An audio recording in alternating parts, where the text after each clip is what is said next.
If yx is the solution of differential equation x dy minus y square minus 4y dx equal to 0, तो ये एक differential equation है आपके पास। इसको हम लोग रीअरेंज कर लेते हैं। X d y is equal to y into y minus four d x लिख लेते हैं। इस वाले टर्म को ट्रांसपोज कर दिया। Then we can clearly observe कि ये आपका वेरिएबल सेपरेबल है। सारे वाई वाले टर्म्स आप एलएचएस में रख लेते हैं और एक्स वाले टर्म्स आप आरएचएस में रख लीजिए। आप दोनों तरफ इंटीग्रेट कर दीजिए। तो इंटीग्रेट करने के लिए एलएचएस में आप पार्शियल फ्रैक्शन लगाएंगे, या फिर आप ऑब्जर्वेशन से देख सकते हैं कि इन दोनों टर्म का डिफरेंस जो है वो कांस्टेंट है, 4 है। तो इसको कंपनसेट करने के लिए आप 1/4 से मल्टीप्लाई कर दीजिए। जब पार्शियल फ्रैक्शन लगाएंगे तो यही दोनों कांस्टेंट आ जाएंगे, ए और बी की value 1/4 and -1/4। This side you have integration of 1/x। तो इसमें आप सेपरेट करेंगे तो पहला पार्ट आपका हो जाएगा 1/y-4, जिसका इंटीग्रेशन हो गया लॉन मॉड y-4। और दूसरा पार्ट आपके पास हो जाएगा y-4 कैंसिल, तो 1/y lawn mod y, and this side you have lawn mod x। तो अगर सब कुछ लॉग में ही है तो इसको भी आप लॉग में ही ले लीजिए इंटीग्रेशन कांस्टेंट को। तो आप सिंप्लीफाई करेंगे तो ये हो जाएगा log of y-4/y is equal to 4 को इधर ट्रांसपोज कर दीजिए, 4 times log mod x plus log c।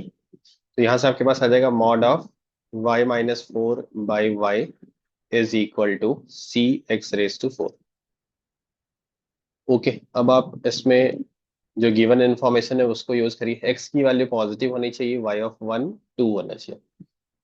तो y ऑफ 1 आपका 2 होना चाहिए। इसका मतलब इनपुट आपका 1 है और आउटपुट आपका 2 है। तो इसको हम लोग यूज करते हैं। तो जैसे ही आपने y की वैल्यू 2 रखी यहाँ पे, तो ये कितना हो जाएगा, 2 - 4 divided by 2 is equal to C. और अच्छा, अगर आपको लग रहा है कि ये 4 से मल्टीप्लाई करेंगे तो ये 4 log c होगा, तो that is okay, no problem. आप उसको नया कांस्टेंट k बोल दीजिए। तो ये आपका k हो गया, k x रेज टू 4 हो गया। अदरवाइज आप c रेज टू 4 भी रख सकते हैं, देर इज नो प्रॉब्लम। तो k टाइम्स x की जगह पे आप 1 रख रहे हैं, तो k की वैल्यू हो गई आपके पास 1। k की वैल्यू आप 1 यहाँ पे रख दीजिए। तो आपको फिर से क्या मिलेगा, y-4/y का mod is equal to k की वैल्यू 1 हो गई, x रेज टू 4 हो गया।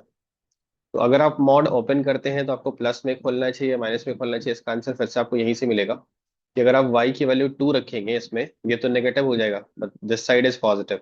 तो मॉड को आपको इस तरह से खोलना चाहिए कि अंदर का एक्सप्रेशन पॉजिटिव हो जाए आफ्टर पुटिंग द वैल्यू जहां पे वो डिफाइंड है। x equal to 1, y equal to 2 is a legitimate value, तो क्वेश्चन में गिवन है। तो जैसे आप एक y की वैल्यू 2 रखेंगे, आपको ये टर्म पॉजिटिव मिलना चाहिए कि राइट साइड इज पॉजिटिव। तो ये आपका फंक्शन हो गया, आप इसको क्रॉस मल्टीप्लाई कर लीजिए। 4 - y is equal to y x raise to 4। The value of y from here is 4/x raise to 4 plus 1। ये आपका सॉल्यूशन हो गया। अब देखिए क्या फाइंड आउट करना है आपको। आपको फाइंड आउट करना है 10 ऑफ y√2। 10 टाइम्स y√2 का मतलब हो गया कि आपको आउटपुट चाहिए जब x की वैल्यू √2 है। आप x की जगह पे √2 यहाँ पे सब्स्टिट्यूट कर दीजिए। 10 times 4 divide by √2 raise to 4। √2 का स्क्वायर 2, 2 का स्क्वायर 4। तो ये हो गया आपका 5। 10/5 विल बी 2। 2 into 4 is 8। तो 8 should be the answer for this, and yes, that is the answer given.